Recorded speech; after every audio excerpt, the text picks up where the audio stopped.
이 시간 성경 봉독하실 때에 역대하서 31장 1절에서 8절 말씀까지 주순영 권사님 봉독해 드리겠습니다. 다 같이 기립하셔서 하나님의 말씀을 봉독하시겠습니다.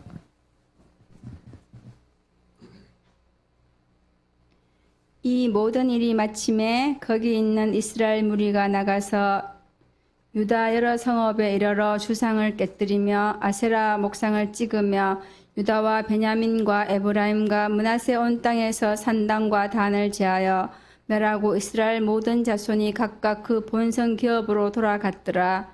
히스기야가 제사장들과 레위 사람들의 반차를 정하고 각각 그 직임을 행하게 하되 곧 제사장들과 레위 사람들로 번제와 화목제를 드리며 여호와의 영문에서 섬기며 감사하며 찬송하게 하고 또 자기 재산 중에서 얼마를 정하여 여호와의 율법에 기록된 대로 번제 곧 조석 번제와 안식일과 초하루와 절기의 번제에 쓰게 하고 또 예루살렘에 거한 백성을 명하여 제사장들과 레위 사람들의 음식을 주어 저희로 여호와의 율법을 힘쓰게 하라 한지라. 왕의 명령이 내리자 곧 이스라엘 자손이 곡식과 포도주와 기름과 꿀과 밭의 모든 소산의 처음 것을 풍성히 드렸고 또 모든 것에 11조를 많이 가져왔으며 유다 여러 성읍에 거한 이스라엘과 유다 자손도 소와 양의 11조를 가져왔고 또 그 하나님 여호와께 구별하여 드릴 성물의 11조를 가져왔으며 그것을 쌓아 더미를 이루었는데 3월에 쌓기를 시작하여 7월에 마친지라. 히스기야와 방백들이 와서 더미를 보고 여호와를 송축하고 그 백성 이스라엘 위하여 축복하니라. 아멘. 작성하시고 이제 우리 말씀을 묵상하는 시간인데요. 오전 시간에는 역대하서 30장 말씀, 히스기야가 6월절을 아주 성대하게 지키면서 남방 유다뿐만 아니라 북방 이스라엘까지 보발군을 보내서 다 편지로 연락하면서 예루살렘에서 6월절을 지키자 했는데 사람들이 조롱하며 비웃었다. 조롱하며 비웃는 사람들도 있지만 그 중에 들어는 예루살렘으로 와서 6월절을 지킨 그런 모습들을 보면서 우리가 신앙생활 하면서 말씀을 이렇게 전하고 전도할 때에 조롱도 비웃음도 있지만은 그러나 들어는 말씀이 옥토에 떨어지더라 하는 것을 우리가 한번 묵상을 해보았고요.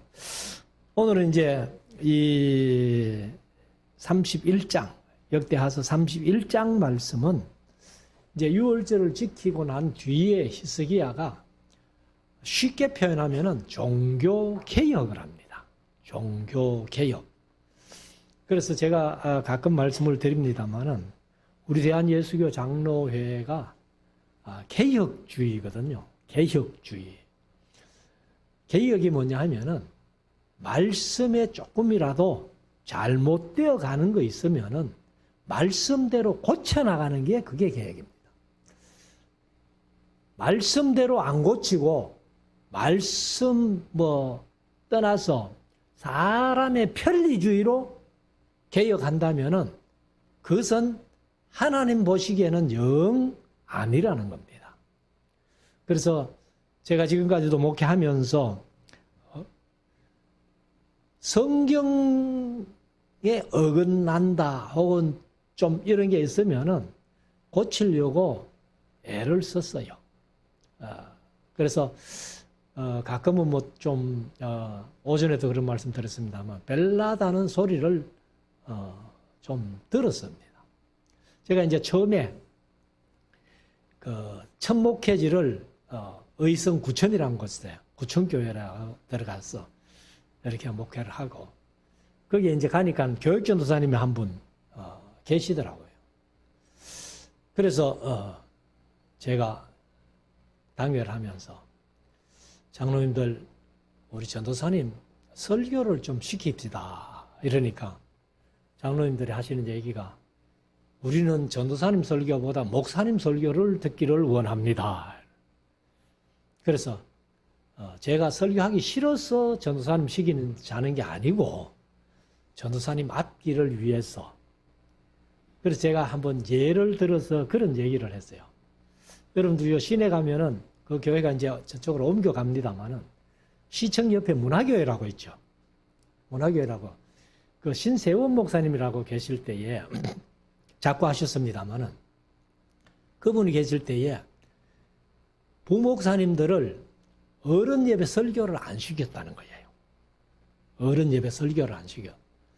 그래서 그분도 세상을 떠났습니다만은 김영태 목사님이라고 그 앞산 밑에 대명제일교회인가 개척해가지고 하시던 분인데 이분이 이제 교육전도사로 들어가가지고 부목사까지 이렇게 지나면서 어른 설교를 한 번도 안 한 거예요.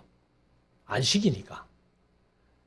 그런데 지금은 이제 가창교회로 바뀌었습니다만은 저기 주암산 가다가 그 가창교회야. 그게 옛날에 용계교회였거든요. 용계교회였는데 성함이 양병곤 목사님인가 하는 목사님이 저 김천 지역에 집회를 가가지고 날로 가스 중독돼 가지고 세상을 떠나버렸습니다. 그래서 이제 후임자를 구하는데 당회가 만장일치로 김영태 목사님을 이제 문화교회 부목사로 계시는 김영태 목사님을 초빙하기로 그렇게 했어요. 그 당연히 이제 만장일치로 이렇게 그 목사님을 우리 교회로 담임 목사로 모시겠다 해놨는데 성도들이 가만히 생각을 해보니까 아무리 당회가 결정해도 목사 얼굴이라도 보고 뭐 공동교회를 하든지 해야지 얼굴도 한 번 안 보고 왜 공동교회를 하노 이래 된 거예요. 그러면 뭐 설교 한 번 시키자 이래가지고 그 김영태 목사님을 설교를 또 시켜놨더니만은 어른 설교를 한 번도 안 해봤으니까 속된 말로 설교를 죽을 순 거예요. 그래서 그 목사님이 캔슬됐어요. 그 교회 못 갔어요. 그래서 이제 결국은 개척하셔가지고 뭐 총회 임원까지 하시던 그런 분인데 좀 일찍 세상을 떠났습니다. 그래서 그 얘기를 하면서 우리가 전도사님을 키우는 입장에서 그렇게 좀 시켰으면 좋겠다 했더니만은 뭐 그렇다면 시키지요 이러면서. 그래서 이제 촌이니까 수요 예배는 못 시키고 왜 이제 신학교 학교를 가야 되니까 그래서 주일날 오후에 시키는데 이 전도사님 보고 그래 주일날 오후에 설교를 하는데 하고 싶은 대로 해라.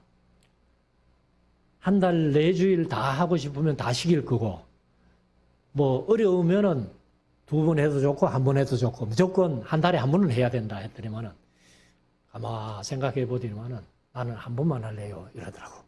그래가지고 그럼 1번만 해라. 이래. 그래서 제가 이제 전도사님 보고 미리 얘기를 했어요. 우리는 뭐 강단이 낮기 때문에 뭐 애들도 가끔 올라오고 하는데 올라와도 괜찮아요. 근데 뭐 우리 특별히 합동측은 강단에 애들 올라가거나 심지어 여자분들이 강단에 올라오는 거 절대로 안 되죠.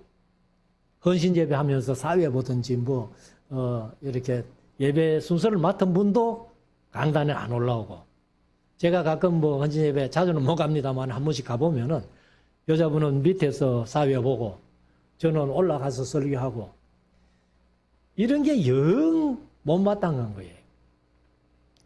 그래서 이제 그 전도사님 보고 부디 아래 강단에서 설교하지 마. 윗강단에 올라가. 윗강단에 함부로 올라갈 수 있습니까? 잔소리 하지 말고 올라가.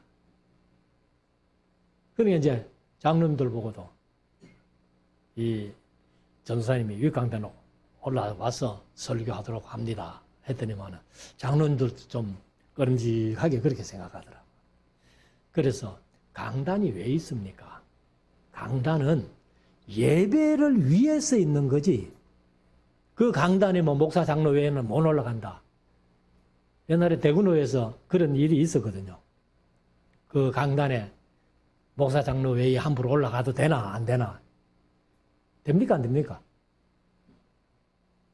그 노회에서 그게 토론이 벌어졌다는 거예요. 제가 그 노회 직접 참석하지는 못했지만. 그런데 어떤 목사님이 사찰 집사는 왜 올라가면 될까 이래 된 거예요. 사찰 집사 왜 올라가요? 청소하러 올라가는 거예요. 그러면은 목사 장로만 올라가고 다른 분들은 못 올라간다면 강단에 청소는 누가 해야 돼요? 목사님 장로님들이 해야 되지. 그래서 제가 이제 가끔 우리 신학교 다닐 때 김영재 목사님이라고 총신 다닐 때 그 목사님이 이런 얘기들을 많이 해주셨어요. 좀 바꾸어 가야 된다 하는 것들. 그래서 제가 바꾸려고 이제 애를 쓰고 그렇게 하는데 아무튼 이 히스기야가 이제 종교개혁을 어떻게 하는지 이제 31장부터 33장까지 쭉 이렇게 이제 얘기를 하고 있는데 오늘 31장만 합시다. 자, 1절부터 한번 보십시다. 이 모든 일이 마침에 모든 일이 뭐예요? 유월절을 성대하게 지킨 그 일이 마침에 거기 있는 이스라엘 무리가 나가서 유다 여러 성읍에 이르러 주상들을 깨뜨리며 이 주상이 뭐냐면은 지금 바티칸 이제 천주교 성지라고 하는 그 베드로 성당에도 가면은 이 주상이 하나 써가 있어요. 이게 뭐냐면은 긴 막대기처럼 이렇게 사각형으로 해가지고 그걸 이제 다른 이름으로 오벨리스크라고 하는데 그게 이제 하나의 그 우상으로 이렇게 써가 있는 거예요. 지금 유럽에 가면은 이런 오벨리스크들이 많습니다. 터키에도 성 소피아 성당 앞에 그 모스크 사원이 큰 게 있는데 거기도 이 오벨리스크가 큰 게 써가 있어요. 그래서 이 오벨리스크는 이제 좋게 해석하는 사람들은 위를 가리킨다. 이렇게 쭉 길게 이제 이렇게 세워놨으니까 위를 하늘을 가리킨다. 위를 가리킨다. 이런 얘기도 하고 또 나쁘게 얘기하는 사람들은 남자들의 남근을 상징하는 거다. 막 이렇게 또 나쁘게 표현하는 사람도 있는데 아무튼 우리야는 뭐 우상이니까 전혀 우리는 무조건 배척해야 되는. 근데 이 이스라엘 무리가 나가가지고 유다 성읍에 이런 주상들이 써가 있으니까 그걸 전부 깨뜨렸다는 겁니다. 그리고 아세라 목상을 찍으며 유다와 베냐민과 에브라임과 므낫세 온 땅에서 산당과 단을 제하여 멸하고 이스라엘 모든 자손이 각각 그 본성 기업으로 돌아갔더라. 그러니까 이제 유월절 지킬 때에 그래도 마음에 있는 사람들이 북방 이스라엘에서 몇 사람 왔잖아요. 그 온 사람들이 유월절 다 지키고 이제 나서는 나가가지고 주상들, 아세라 목상들, 뭐 온갖 그 우상 섬기던 제단들 이런 것들은 이제 다 정리를 하고 이제 자기 고향으로 돌아간 겁니다. 그래서 이 유월절 명절을 이제 2월 14일 날 지키고 무교절 7일 지키고 또 너무 좋으니까 또 일주일 더 지키고 나서 이제 사람들이 은혜를 충분하게 받은가 봐요. 나가가지고 막 주상들, 아세라 목상들, 그 온갖 우상 섬기던 제단들을 다 그렇게 이제 멸하고 없애고 이제 자기 고향으로 돌아갔습니다. 2절. 히스기야가 제사장들과 레위 사람들의 반차를 정하고 사실 반차라고 했지만은 이게 이제 반열이죠. 반열. 개역 개정은 이제 반열이라고 번역을 했습니다만은 사실 이제 제사장들의 24반열로 나눈 것은 바로 역대상 24장에서 다윗이 이제 그것을 반열을 나누어 놨다. 근데 뭐 24반열이 있지만은 우리가 무슨 반열 다 모르죠. 근데 이제 한 반열을 우리가 기억하는 반열이 뭐예요? 그게 아비야 반열 누가복음 1장에 나오니까 그래서 그 아비야 반열이 24반열 중에서 8번째 반열이다. 그래서 15일씩 이렇게 이제 성전에 들어가서 지키고 그다음에 이제 그러니까 1년에 15일만 제사장들이 지키면 되는 거예요. 그럼 8째 반열 같으면 4월 후반 반열이다. 이렇게 얘기를 하는데 아무튼 이제 이 제사장뿐만 아니라 레위 사람들도 문직이나 그다음에 찬양대나 이런 것들도 다 다윗 시대에 이제 이 반열을 나누어 가지고 이렇게 이제 봉사하는 그런 것들을 했기 때문에 그것을 이제 다시 정한 거예요, 히스기야가. 그러니까 뭐 아하스 왕 때 16년 동안 아예 뭐 성전 그 안에 온갖 우상을 섬기던 그런 그게 있었고 뭐 성가대나 이런 것들은 전혀 생각도 못했기 때문에 아마 그런 반열들이 잘 와해된 것 같아요. 그러니까 이제 히스기야가 다시 제사장들과 레위 사람들을 반열을 정해가지고 그렇게 이제 봉사해라 하면서 이렇게 이 요즘으로 말하면 예배를 회복하게 된 겁니다, 이제. 그러니까 아하스 시대에 못하던 것을 이제 히스기야가 다시 회복해가지고 제사장들도 레위 사람들도 성전에서 봉사하는 일을 그렇게 회복하게 만들었다. 자, 3절. 또 자기 재산 중에서 얼마를. 근데 여기 또 자기 재산 하니까 누구 재산인지 얼른 이해가 안 가죠. 여기는 원어에는 보면은 왕의 재산이라고 되어 있습니다. 왕의 재산. 히스기야가 자기 개인 소유를 이제 중에서 얼마를 정하여 여호와의 율법에 기록된 대로 번제 곧 조석 번제와 조석 번제가 뭐예요? 개역 개정은 아침과 저녁 번제라고 했는데 이게 상번제입니다. 상번제 매일 드리는. 그러면 아침에 드리는 번제, 저녁에 드리는 소제. 이렇게 이제 아침 저녁으로 매일 드리는 상번제. 그다음에 안식일 번제, 안식일과 안식일 번제는 뭐 안식일에 드리는 번제. 그다음에 초하루와 초하루 번제예요. 요거를 월삭이라 그러죠. 그래서 월삭의 번제. 그다음에 이제 절기의 번제에 서게하고 절기의 번제는 사실 7절기지만은 이제 성경에 정해놓은 절기는 유월절, 맥주절, 초막절 이렇게 이제 세 절기를 예루살렘 올라가서 지키면서 이제 번제를 드리는데 상번제, 안식일 번제, 월삭의 번제, 절기의 번제에 서도록 왕이 개인 재산 중에서 얼마를 이제 백성들에게 준 겁니다. 그래서 이 상번제와 안식일 번제, 월삭의 번제, 절기의 번제를 드리게 하고 4절 또 예루살렘에 거한 백성을 명하여 제사장들과 레위 사람들의 응식을 주어. 요거 이제 응식은 뭐냐 하면은 제사장들이 몫을 얘기를 합니다. 목. 그래서 이 이제 응식이라고 번역한 거는 뭐 왜 응식이라고 했는지 모르겠어요. 제가 한문이나 이런 걸 안 살펴봤는데 아무튼 이제 개역 개정은 몫의 음식, 제사장들, 레위 사람들의 몫의 음식이다. 이렇게 이제 번역을 했는데 아무튼 이제 제사장과 레위 사람들의 음식을 주어 저희로 여호와의 율법을 힘쓰게 하라 한지라. 이게 이제 무슨 얘기인가 하면은 사실은 레위 사람들이나 제사장들이나 자기가 먹고 살기 위해서 어떤 일을 한다면은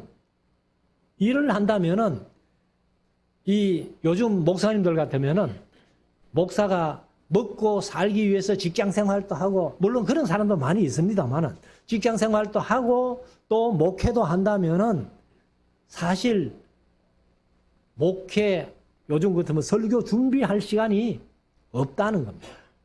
그러니까 이제 그 제사장들이나 레위인들은 그런 먹고 사는 문제 때문에 신경 쓰지 않고 율법을 전념하도록 그렇게 따로 이제 음식, 몫을 줘라 이렇게 한 겁니다. 자, 5절. 왕의 명령이 내리자 곧 이스라엘 자손이 곡식과 포도주와 기름과 꿀과 밭의 모든 소산의 처음 것이 뭐예요? 첫열매예요. 첫열매. 그 다음에 처음 것을 풍성히 드렸고 또 모든 것의 11조를 많이 가져왔으며, 이런 것을 이제 지금도 우리가 그 정신을 본받자 해가지고 세례 받을 때 우리가 문답을 하죠. 문답하는데 보면은 사실 이제 우리가 신앙생활 하면서 우리 교회는 뭐 예물로 이렇게 바꿔놨습니다만은 일반적으로 이제 헌금이죠. 헌금을 보면은 이제 그 헌금의 표준은 자원에서 드리는 헌금이 있어요. 자원에서 드리는 헌금. 그게 이제 뭐냐 하면은 주일 예물이나, 우리로 말하면 이제 주일 예물이나 감사 예물, 그 다음에 뭐 성교 예물, 건축 예물, 이런 거는 자원에서 드린 거예요. 자원에서. 그런데 의무적으로 드려야 될 헌금이 있다는 거예요. 그래서 의무적으로 드려야 될 헌금이 뭐냐 하면은 사실은 11조. 그래서 11조는 제가 늘 헌금이 아니다라고 그렇게 말씀을 드려왔습니다만은 11조는 헌금이 아니에요. 11조는 그냥 11조지. 그래서 지금은 제가 뭐 봉투를 여기 복사기에 찍었었습니다만은 전에 그 11조를 봉투를 샀었을 때도 11조 헌금이라고 해놨는 봉투를 내가 절대로 안 삽니다. 그 다음에 또 안 사는 봉투가 11조 중에는 또 안 사는 11조 봉투가 뭐냐면은 말라기 3장 10절을 요절로 이어놨는가. 그거는 절대로 안 사요. 그래서 지금도 이제 다른 거는 다 100봉투에 이렇게 찍었었습니다만은 11조 봉투만은 그 진흥문화상가 거기에서 나온 게 그냥 11조라고만 해놓고 그 성구도 말라기 3장 10절이 아니고, 그래서 그 봉투를 사다가 밑에 우리 교회 이름만 찍어가지고 11조로 이제 예물로 쓰는 그런 겁니다만은, 아무튼 우리가 이제 이 자원에서 드리는 예물, 그 다음에 의무적으로 드려야 할 하나님의 것이 11조, 그 다음에 한 가지가 뭐냐 하면은 첫열매입니다. 근데 우리가 사실 첫열매는 의무적으로 안 드리지요. 그래서 이제 직장을 처음 이렇게 가서 월급 받으면은 첫열매라 해가지고 한 푼도 안 들고 그냥 다 이렇게 하나님께 드리는 그런 경우도 있습니다만은, 아무튼 여기 이제 곡식의 첫열매를 이제 갖고 가면은 거기 이제 11조하고 첫열매를 같이 창고에 넣는 거예요. 그것이 이제 그 느헤미야서 13장에 가면은 그런 얘기들이 좀 나오죠. 근데 뭐 11조 안 하고 첫열매 안 드리니까 창고가 텅 비니까, 그러니까 이제 도비아라는 놈이 그 성전에 11조와 그 첫열매를 드리는 방을 자기가 세를 내가지고는 거기 사무실을 차려놓고 있었다 하는 그런 얘기도 그렇게 13장에 나옵니다만은, 그리고 이제 우리가 이제 주일 예물은 사실 이 주일 예물은 다른 교회는 그냥 돈을 이렇게 예물함에, 헌금함에 넣는데, 그래서 제가 이제 우리는 뭐 교인들도 안 많고 하니까 이 주일 예물이라도 우리가 좀 정성스럽게 하자 해가지고 제가 이제 그렇게 봉투를 만들어서 주일 예물도 봉투에 넣어가지고 이렇게 헌금함에 넣는 그렇게 합니다만은 사실 이제 주일 예물의 기원이라는 것은 뭐 딱히 주일 예물은 없어요. 성경에도 없는데 사실 이제 절기지키러 3번 나가잖아요. 올라가잖아요. 그러면 절기지키러 갈 때에 그 6월절과 7.7절 혹은 맥주절과 초막절에 그 절기를 지키러 갈 때마다 반세겔씩을 내는 겁니다. 반세겔씩을. 그러면 반세겔의 양이 이제 어느 정도 되는 거 하면은 사실 이제 반세겔은 이 2데나리온이에요. 그럼 3번 들어가면은 이제 1.5세겔 되죠. 그러면 이제 반세겔이 2데나리온이니까 그러면은 3번 하니까 6데나리온, 6데나리온이 되는데 그럼 이제 데나리온은 뭡니까? 우리가 신약에 보면은 한 데나리온이 장정의 1일 품삯이에요. 그러면 요즘 뭐 웬만하면 한 돈 10만 원 하잖아요. 돈 10만 원 하면은 이제 1년 동안 내가 예를 들어서 하나님 앞에 내는 예물이 주일 예물만 그러면 거기다가 이제 절기 예물을 따로 하니까 절기 예물 보태기 주일 예물 다 보태가지고 요즘 같으면은 적어도 우리가 하나님 앞에 60만 원 정도는 내야 된다. 이제 이런 계산이 나오는 겁니다. 그렇다고 뭐 제가 헌금 그렇게 하라는 얘기는 아니고 이제 성경에 나오니까 1년에 3차례 절기 지켜가면서 반세겔씩 내는데 반세겔은 2데나리온이고 3번 가니까 6데나리온 하면은 한 장정 1당이 10만 원이라면은 한 60만 원 정도는 우리가 절기 예물 플러스 주일 예물 해가지고 이렇게 한 60만 원 정도 내는 것이 성경에 얘기하는 것이다. 이렇게 봅니다. 그리고 여기 이제 11조 얘기도 우리가 한번 생각을 해봐야 되는데 제가 이제 지난 11월 26일 날 제가 신부하던 구청교회가 100주년을 한다 이래가지고 이제 기념식에 갔어요. 기념식에 갔더니만은 그 지금 현재 이제 제가 전혀 모르던 목사님이 지금 시무를 하시더라고. 그래 가서 이제 제가 그 11조 얘기를 한번 물어봤어요. 목사님 지금도 교회가 11조를 뗍니까? 이랬더니만은 떼고 있다는 거예요. 그래서 목사님이 그 11조 제도를 만들었다면서요. 이렇게 묻더라고. 그럼 뭐 사실 제가 만들었습니다. 그렇게 만들어 놓으니까 목회하기가 좋다는 거예요. 그래서 뭐 우리 성도들에게 이제 뭐 공포하고 그렇게는 안 합니다만 지금도 우리 교회가 계속 떼거든요. 제가 88년도 3월 달에 그 교회 가면서 사실 장로님들한테 수요일 저녁에 선보러 오라 해가지고 갔어요. 가서 이제 수요일 저녁에 설교를 하고 그때 또 집사람도 같이 오라 해가지고 장로님들이 3호까지 선을 본 겁니다. 그러니까 이제 길이 멀어가지고 요즘 같으면 뭐 차로 뭐 오면 되는데 그때는 뭐 자가용도 없고 이제 버스 타고 가가지고 또 안개라는 곳에 내려가지고 또 그 촌에 한 2km 훨씬 넘지. 그리고 또 비포장으로 들어가가지고 그래 설교 마치고 나니까 나오지를 못하는 거예요. 그래서 이제 그 방에 사택에다가 불을 넣어놓고는 목사님 주무시고 가 있어. 그래 이제 사택에 들어갔더니만은 장로님들, 장리집사님들, 권사님들 다 들어와가지고 저녁에 수요 예배 설교했는데 장로님들하고 권사님들, 지사님들이 들어와가지고는 목사님 막 결정합시다 이러는 거라. 근데 선보러 갔을 때는 제가 갈 마음이 있어서 갔잖아요.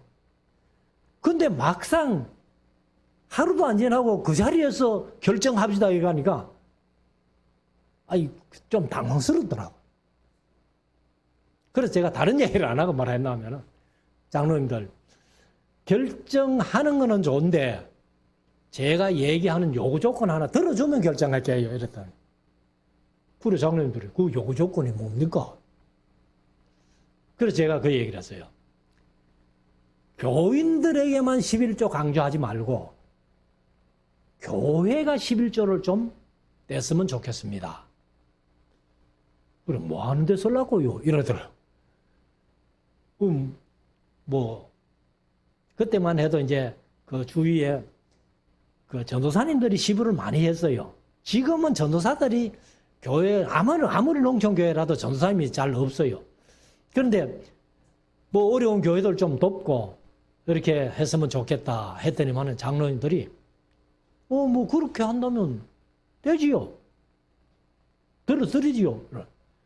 그래서 뭐 그 자리에서 이제 결정을 하고. 그런데요, 마귀가 얼마나 좋은 일 하려니까 역사를 하는지.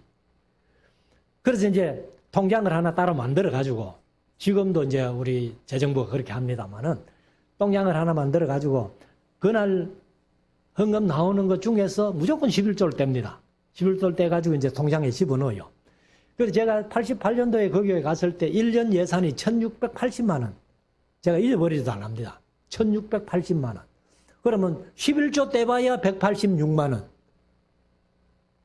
1년에 186만 원 떼봐야 큰 교회 껌값도 안 되잖아요. 그래서 제가 이제 장로님들하고 교인들한테 하나님은 양을 보시는 게 아니다. 1년에 180만 원 떼봐야 큰 교회 요랑하면 껌값도 안 되지만은 하나님은 비율을 보시기 때문에 우리가 할 일을 하면은 하나님이 복 주실 것이다. 그래 이제 떼기를 시작을 합니다. 떼기를 시작을 하는데 조금 떼다가 재직회를 이제 매달 했어요. 매달 하는데 재직회를 하니까 집사님들이 11조 안 띄자는 거 아닙니다. 안 띄자는 거 아니고 1년만 띄지 말자는 거예요. 그래 그게 무슨 얘기인가 하면은 이 농촌교회가 이제 지금은 그래도 좀 경제적으로 풍성하니까 그런데 농촌교회가 추수감사절 지나고 한 1월 달쯤 되면은 이제 이 재정이 현금이 안 나오니까 그래 이제 재정이 좀 모자라요. 그러면은 이제 언제까지 되는 거 하면 한 이제 6월 보리 추수할 때까지 그때는 이제 항상 교회 재정이 마이너스가 돼요. 이제 목사 생활비도 줘야 되고 하니까 항상 마이너스 되는데 마이너스 되는 게 얼마쯤 되는 거 하면은 한 200만 원 정도 마이너스 돼요. 200만 원. 그러면 계산적으로 맞잖아요. 11조 1년에 200만 원 떼가지고 도와주는데 200만 원 11조 1년만 안 떼면 그 빚 안 내고도 이제 다 된다는 거 아니에요. 그러니까 집사님들이 당회 다 결정해가지고 그래 이제 당회에서 통과하고 재직회 통과 다 해가지고 하는데 또 집사님들이 브레이크를 거는 거예요. 그래서 또 설득을 해가지고 넘어갔어. 그 다음 달 되니까 또 집사님들이 1년만 안 되면 안 됩니까? 그래서 또 설득해가지고 넘어갔습니다. 넘어갔는데 세 번째 달 되니까 집사님들이 또 그걸 얘기를 하는 거예요. 그러니까 막 수석 장로님이 벌떡 일어나더니만은 뭘 그렇게 말이 많냐고 말이야. 어? 목사님이 하자면 하면 되는지 왜 그렇게 말이 많냐고. 그거니까 뭐 쑥 들어가 버렸어요. 그랬는데 2년도 안 돼가지고요. 200만 원 마이너스가 없어진 거예요. 재정이 그렇게 나오더라고요. 그래서 제가 분명히 말씀드릴 수 있는 게 한 해도 예산 동결해 본 적이 없고 조금씩 올렸지. 그리고 예산 미달로 나온 적이 없습니다. 그래서 올해도 뭐 우리가 이제 공동회의를 해서 여러분들이 아시지만은 코로나 때문에 이렇게 어렵고 작년에도 그렇고 그렇지만은 우리 교회가 재정이 나오는 게 생각보다는 훨씬 더 많이 나왔어요. 하나님은 그렇게 복 주신 줄로 믿습니다. 그래서 이제 그런 일들을 하기 위해서 그래서 지금 우리 교회도 아마 서대성 집사님이 이제 선교 예물을 관리하고 계시는데 지금 선교 예물이 좀 꽤 많이 빌려 있습니다. 그래서 우리가 이제 좋은 일을 하는데 아무튼 많이 쓸 수 있도록 그렇게 여러분들이 많이 기도해 주시기를 바랍니다. 제가 사실은 목회하면서 두 가지 못한 게 있어요. 제 계획대로 못한 게. 한 가지가 뭐냐 하면은 이삭죽비 헌금. 이삭죽비. 그래서 그걸 제가 이제 한번 우리 성도들한테 구체적으로 얘기도 안 했습니다만은 그게 뭐냐 하면은 이 성경에 보면은 이삭을 허르거든 주지 마라 그러죠. 누구를 위해서? 고아와 과부와 나그네를 위해서. 그러니까 우리가 이제 이삭 죽기는 뭐냐 하면은 11조는 하나님 앞에 드리고 내 하루 일당은 월급 받는 중에서 하루 일당은 현금을 해가지고 구제하는 데 쓰자.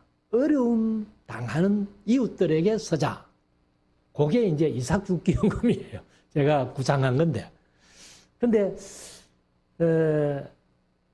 꼭 이제 일당을 벌면은 일당을 내지만은 돈벌이 안 하는 사람들은 어디 가서 자원봉사라도 한 달에 한 번씩은 몸 바쳐 자원봉사하는 데는 그래 봉사를 하시든지 혹은 헌금을 해서 이제 이웃을 돕는 데 쓰든지 이런 구상을 했댔는데 아직까지 실현 못했습니다.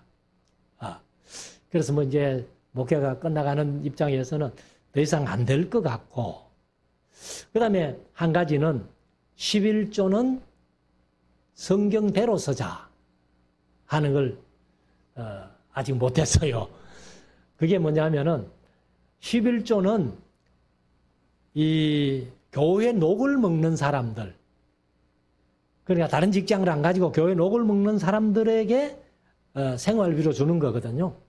그러면 교회마다 11조는 그 교회 교육자 생활비 주고도 물론 미자리 교회나 그런 데는 좀 어렵지만 생활비 주고도 남는다는 거예요. 그러면 그거를 교회 재정을 해 쓰지 말고 그것을 생활비 못 받는 교육자들에게 어려운 교회 그렇게 좀 생활비를 되도록 줬으면 좋겠다 하는 그 두 가지를 제가 못 해봤습니다. 생각은 늘 했댔는데 못 해봤는데 아무튼 여기 이제 11조와 첫 열매, 첫 예물 이런 것들을 이제 여기에서 쭉 하고 있습니다. 그래서 교회가 재정은 투명하게 물론 여러분들이 강 목사가 재정 관리를 어떻게 했는지는 아시는 분들도 있고 모르시는 분들도 있지만은 저는 제 욕심 따라 가지고 교회 재정을 더 달라 덜 달라 한 적도 없고 제가 그렇게 재정은 좀 투명하게 관리한다고 했습니다. 장로님들도 지금 잘 하고 계시니까 앞으로도 더 잘 할 수 있기를 바라는 의미에서 이 말씀을 조금 드렸습니다. 자, 6절 갑시다. 유다와 여러 성읍에 거한 이스라엘 유다 자손도 소와 양의 11조를 가져왔고 또 그 하나님 여호와께 구별하여 드릴 성물의 11조를 가져왔으며 그것을 사 더미를 이루었는데 11조와 첫 열매를 갖고 오는 것을 사 보니까 더미를 이루었다는 거예요. 이런 것도 농촌에 목회를 해보면은 실감이 나요. 제가 이제 그 농촌 얘기가 나왔으니까 거기 추수감사절이 되면요, 이 성도들이 이제 논에 가서 타작하잖아요. 타작하고 나면은 집에 안 갖고 옵니다. 그 타작한 그 곡식을 전부 이제 요즘은 컴바이너로 다 하니까 자동적으로 가만히 담기고 하니까. 그래서 타작하면은 그날 경운기에 싣고 교회로 갖다 놔버려요. 11조를. 그래서 이제 제가 그 교회에 있을 때는 추수감사헌금이다 해가지고 11조 낼 거를 추수감사헌금 하지 마라. 이거는 11조지 추수감사헌금을 아니다. 추수감사헌금은 따로 하고 11조는 따로 내고. 그래서 이제 교인마다 타작할 때 경운기에 11조를 싣고 오면요, 교회요 진짜 더미를 이루는 거예요. 그 곡식 가마니들이. 그러니까 여기도 보면은 11조 헌물을 하도 많이 갖고 와가지고 더미를 이루었는데, 얼마나 많이 갖고 왔는지 3월에 삭기를 시작해가지고 7월에 마친지라. 3월 달부터 7월 달까지 쌓았다는 거예요. 그러면 하나님께서 복을 그만큼 주셨으니까 11조와 헌물을 갖고 오는 게 그렇게 많이 쌓일 정도로 이렇게 했다는 거죠. 자, 이 8절. 히스기야와 방백들이 와서 더미를 보고, 쌓인 더미죠. 개혁개정은 쌓인 더미라고 그렇게 했는데, 더미를 보고 여호와를 송축하고 그 백성 이스라엘을 위하여 축복하니라.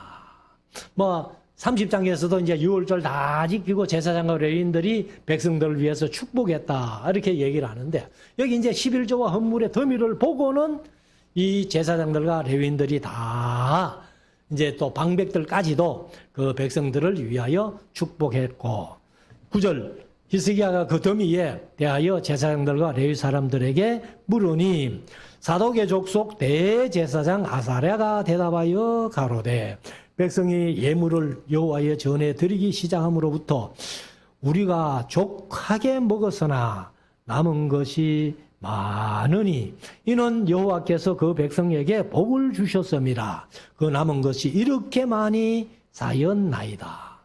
그러니까 이제 하도 많이 갖고 오니까 제사장들 레위인들이 11조를 먹는 대로 먹었지만은 남아서 이렇게 쌓였다는 거예요.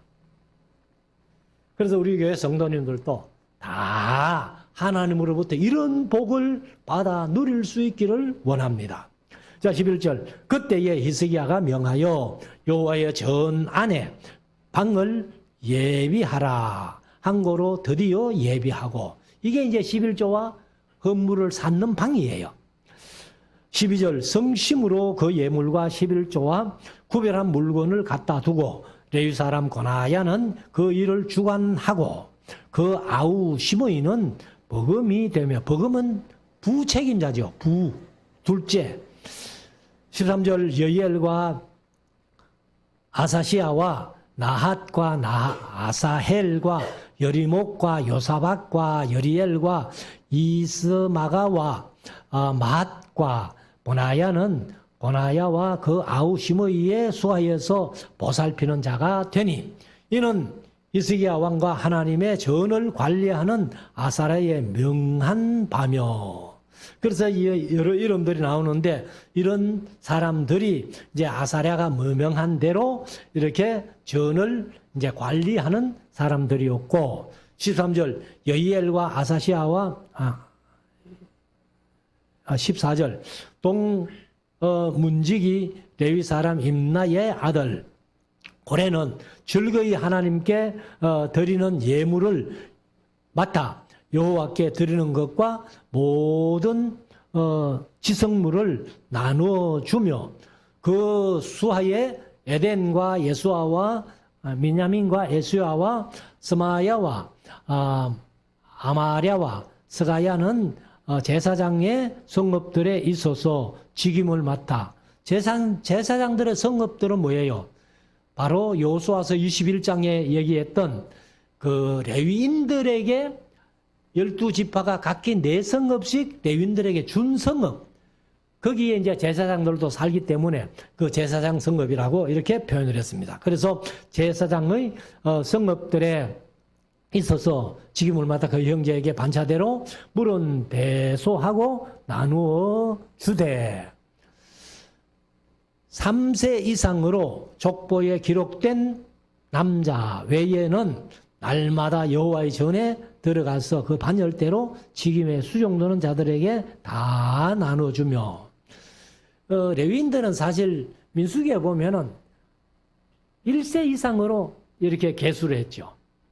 근데 이제 사실은 레위인들이 이제 성전에 가서 봉사하는 나이는 30세가 돼야 들어갑니다. 근데 어떤 책에는 또 25세로 돼가 있는 데도 있어요. 그러면 25세와 30세가 차이가 있느냐? 차이가 있는 게 아니고 25세는 그냥 한 5년 인턴 과정으로 들어간 겁니다.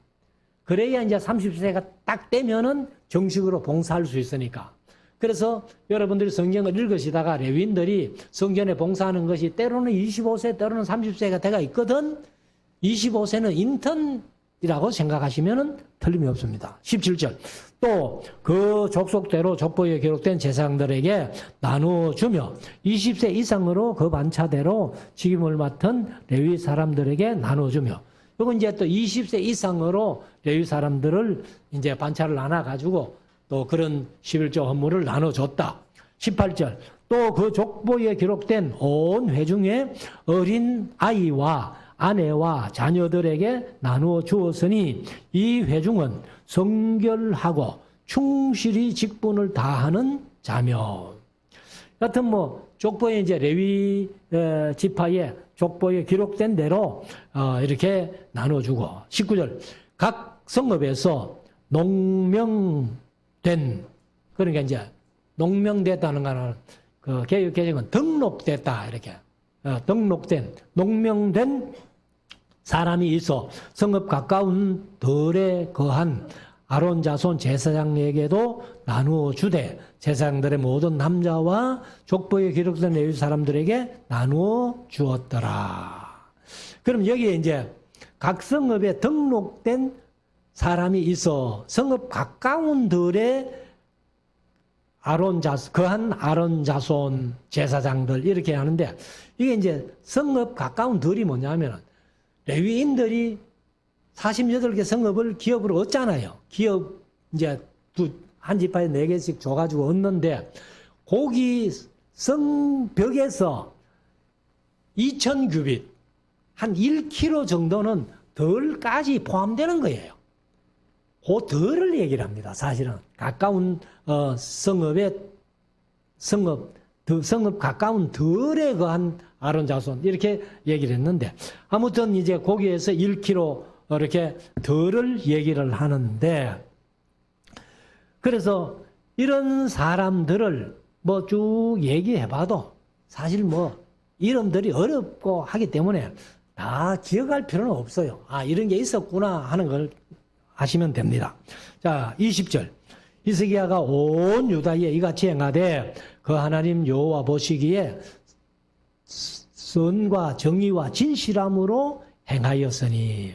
그러니까 히스기야가 이제 선과 정의와 진실함으로 행했다. 그래서 우리가 이제 사는 삶 속에 항상 하나님 앞에 진실되고 성실한 삶을 살면은, 어제는 말씀드렸습니다. 하나님께서 그 기도를 들어주신다는 거예요. 응답해 주신다고 그렇게 말씀을 하십니다. 마지막 절 21절. 무릇 그 행하는 모든 일 곧 하나님의 전에 수종두는 일에나 율법에나 계명에나 그 하나님을 구하고 일심으로 행하여 형통하였더라. 그러니까 이 시편 1편 2절에 있는 말씀대로 여호와의 율법을 즐거워하여 그 율법을 주야로 묵상하는 자. 묵상하는 것이 생각만 한다는 게 아니고 행하는 자입니다. 그래서 그렇게 하니까 하나님께서 3절에 시편 1편 3절에 저는 시냇가에 심은 나무가 시절조차 가시를 맺으며 그 잎사귀가 마르지 아니함 같으니 그 행사가 다 형통하였더라. 이게 히스기야가 그런 복을 받은 거예요. 그래서 우리 모든 성도들이 히스기야처럼 이 선해나 이제 그 정의에나 진실함으로 행하고 그리고 일심으로 하나님을 구할 때에 하나님이 우리를 형통케 해주신다는 이 분명한 사실을 마음속에 확신하고 늘 형통한 길로 평탄한 길로 인도함 받고 승리하는 우리 모두가 될 수 있기를 주의 이름으로 축원합니다. 기도.